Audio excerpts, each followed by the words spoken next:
scored a victory. Perhaps this game means a little more. A chance to tackle the reigning premiers Hawthorn. Tonight at the Oval, Australian football is in the spotlight. The VFL's two most skillful sides, Hawthorn and Carlton, to clash in the Foster's Cup.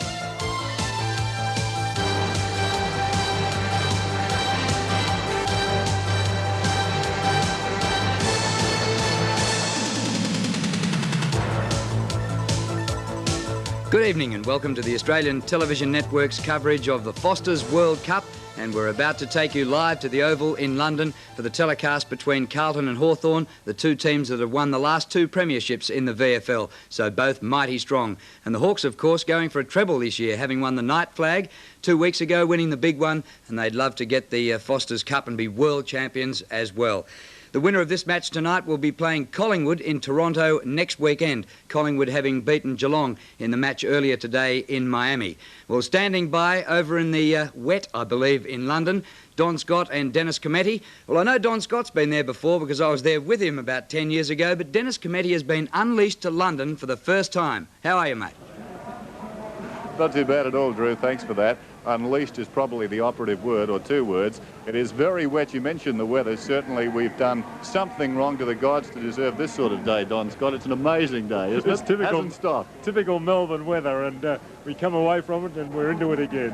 What do you think about this game? Now, the concept, outstanding, but the crowd obviously affected by the weather. Yes, well, the crowd looked, it was streaming in as we came in, but there's 15,000. They were flowing in, I think. They were, but they're very vocal. The both teams have run out, and they really got into the manner of things, which is good. Let's check the two sides then, beginning with Hawthorn. Some doubt about Gary Ayres, of course, that injured cheekbone in the grand final. He was hospitalised, so we're not too sure at this stage whether in fact he's on the ground or not. We'll check that for you shortly. He's listed to start in the back pocket.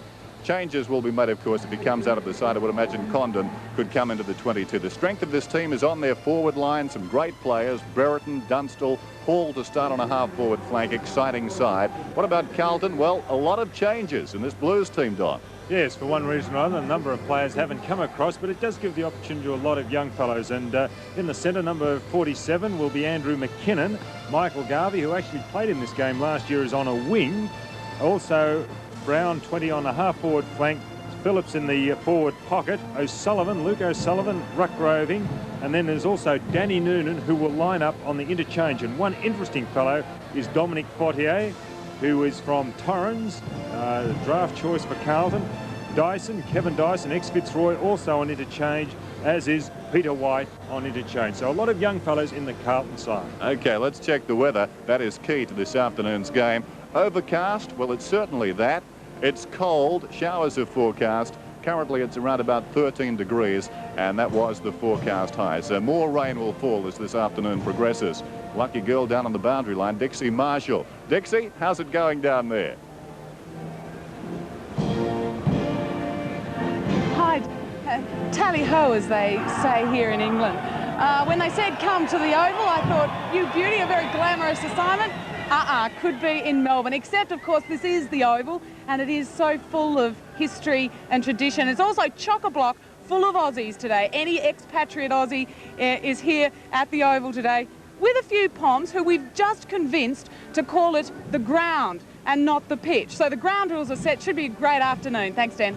OK, thanks, Dixie. So that's the situation here at the Oval. We'll be back with all the action in the Foster's Cup right after this break.